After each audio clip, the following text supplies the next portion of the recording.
इनको खोल दे इनको।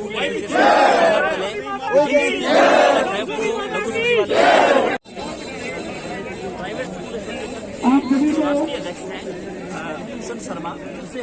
हमारी समाज सब लोग एक शिक्षक एक स्कूल के साथ जुड़े हुए हैं, जो एक सरकार के लिए एक रोजगार देने का काम जो है स्कूल संचालक स्कूल कर रखेंगे। लेकिन सबसे आग्रह ये है कि हमें अपने स्कूलों को बचाना है, अपने शिक्षकों को बचाना है, अपने ड्राइवर्स को बचाना है, अपने नॉन टीचिंग स्टाफ को बचाना है, ताकि उनका भी घर परिवार चल सके। कोरोना की इस युद्ध में, इस लड़ाई में सबका भरण पोषण हो, उसके अंदर हम लोग। देखिए, सरकार के द्वारा अचानक जो है स्कूलों की छुट्टियां घोषित कर दी गई हैं, जबकि इसको स्कूल बंद की संज्ञा अगर देते तो मेरे को लगता है स्कूल बंद की संज्ञा है, ये छुट्टी नहीं है। क्योंकि आगे आने वाला जो टाइम है इससे स्कूल खुलेंगे कि नहीं खुलेंगे एक संशय, फिर आगे गर्मियों की छुट्टियां आने वाली हैं। पहले ही 1 साल से जो है स्कूल बंद पड़े हैं, सारा कुछ खुल चुका है आपके सामने। सरकारी दफ्तर खुले हैं, एरोप्लेन के अंदर पूरी कैपेसिटी से लोग बच्चों समेत ट्रैवल कर रहे हैं, कोई सीट में खाली नहीं है। ट्रेन के अंदर मैं खुद कई बार सफर कर चुका हूँ, पूरे रश के साथ जो है सरकार टिकटें बेच रही है और बच्चों समेत फैमिलियां ट्रैवल कर रही हैं। बस के अंदर ट्रैवल हो रही है, मॉल चल रहे हैं, सब कुछ चल रहे हैं। एक स्कूल या राजनीतिक रैलियों में आपने देखा कि मोदी जी हमारे रोज कहते हैं कि 2 गज की दूरी बहुत है जरूरी, जब तक दवाई नहीं ढिलाई नहीं। और वहीं पर उन्हीं का कहना सामने माना नहीं जा रहा।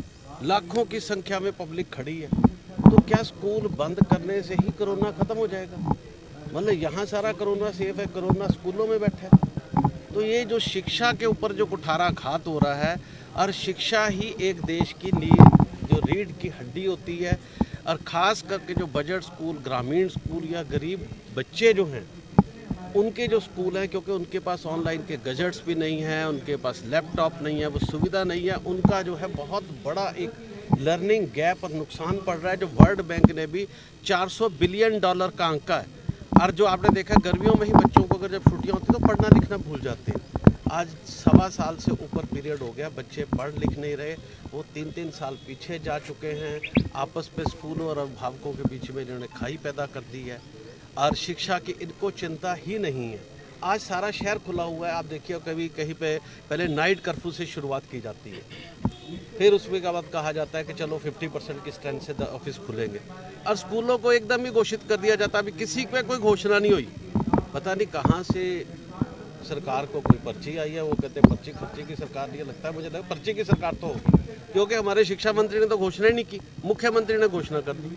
जबकि हमारे विभाग का मालिक हमारा शिक्षा मंत्री है, वो अच्छे इंसान है, उनको घोषणा करनी चाहिए थी। खट्टर साहब ने गुड़गांव से घोषणा कर दी। मुझे लगता है शिक्षा मंत्री को भी हो सकता है विश्वास में ना लिया हो। अब तो हमारे मंत्री जी हो सकता है कह देंगे सामूहिक जिम्मेदारी के नाते, लेकिन वो एक भले इंसान है, उनको नहीं पूछा, हमारे प्रतिनिधियों को नहीं पूछा।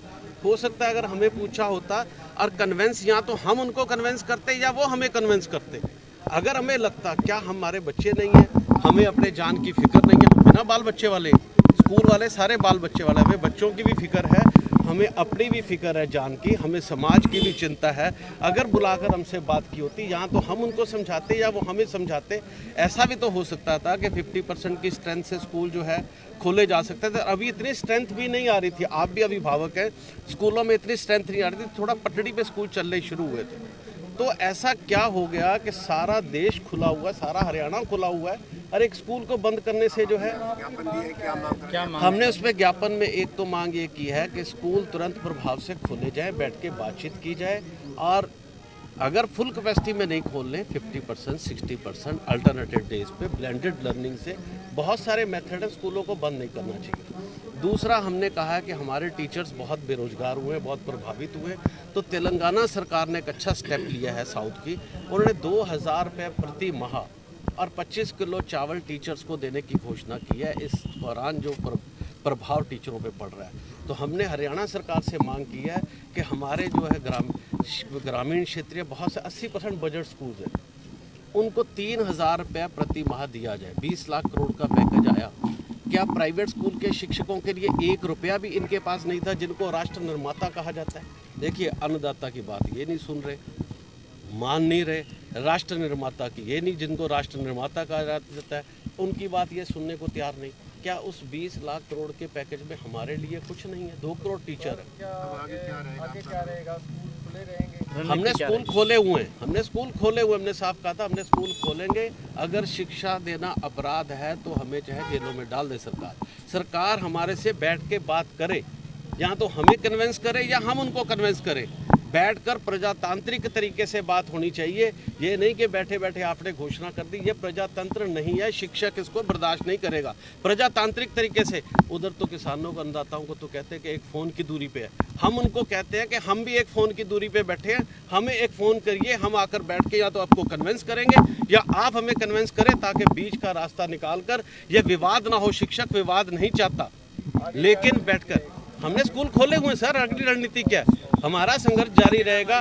पूरे जिलों के अंदर हम ज्ञापन देंगे, मंत्रियों को ज्ञापन देंगे प्रजातांत्रिक तरीके से, और इस बुराई का विरोध करेंगे किसी भी कीमत पर। अगर सरकार जबरदस्ती बंद करवाती है तो फिर क्या? हमने तो कहा कि हमें ले जाओ, जेलों में ले जाना है। देखिए भूखे मर रहे हैं, स्कूल वाले भूखे मरने की नौबत आ गई। कम से कम जेल में खाना तो मिलेगा। हम जेल जाने को तैयार हैं, भूखे मरने को तैयार नहीं है। हमारे स्कूल संचालकों पे इतना कर्जा है, कई स्कूल किराए पे हैं, बसों की किस्तें, बुरी हालत हो चुकी है। दूसरा साल आ गया और अभिभावकों की तरफ से फीस नहीं आ रही, और सरकार का एक शब्द हमारे लिए नहीं निकल रहा। और एक बार भी हमारे मुख्यमंत्री ने बैठ के ये नहीं कहा कि यार तुम राष्ट्र निर्माता बताओ तुम्हारी स्थिति क्या है, क्या वाकई तुम तंग हो या नहीं। पूछा तो जाता हमसे।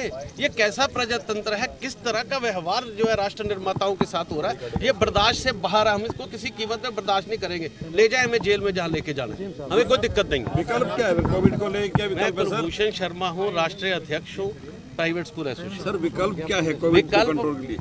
देखो ये सरकार सबसे पहले तो रैलियां बंद कर दे। लाखों की संख्या में रैली हो रही है। स्कूल संचालक तो कह रहा है कि 30% पे हम बच्चों को पढ़ाने का, 30% कैपेसिटी पे पढ़ाने का। हम थोड़ी कोरोना फैला रहे भाई। इतनी बड़ी रैलियां वहां पर हो रही है, उससे कोरोना नहीं फैल रहा। पहले मुझे बताओ, ऐसा कौन सा सर्टिफिकेट कोरोना ने दे रखा है कि आप रैलियां करो? क्या 1 साल के लिए चुनाव स्थगित नहीं किया जा सकते थे? 1 साल के लिए स्कूल स्थगित कर दिए गए, बंद कर दिए गए। क्या 1 साल के लिए चुनाव स्थगित नहीं किए जा सकते थे? वहाँ पर खतरा नहीं है? वो जो अभिभावक या वहाँ पर लोग खड़े हैं, वो घर में अपने कोरोना लेके आएंगे कि नहीं आएंगे? वहाँ पर बच्चे नहीं है क्या घरों के अंदर? तब इनको बच्चों की सुरक्षा नहीं दिखती है। जहाँ चुनाव हो वहाँ पर खड़े होकर आप देखिए, मास्क लोगों ने नहीं लगाए हुए, और हमारे प्रधानमंत्री भी, गृह मंत्री भी, और सारे प्रदेशों के मुख्यमंत्री। तो वहीं से सीख ले लेनी चाहिए कि भाई कुछ नहीं है कोरोना। अगर यहाँ पर लोग सुरक्षित रैलियाँ कर सकते हैं तो सुरक्षित स्कूल भी चल सकते हैं। और हम तो कह रहे हैं आधी कैपेसिटी में चलाओ।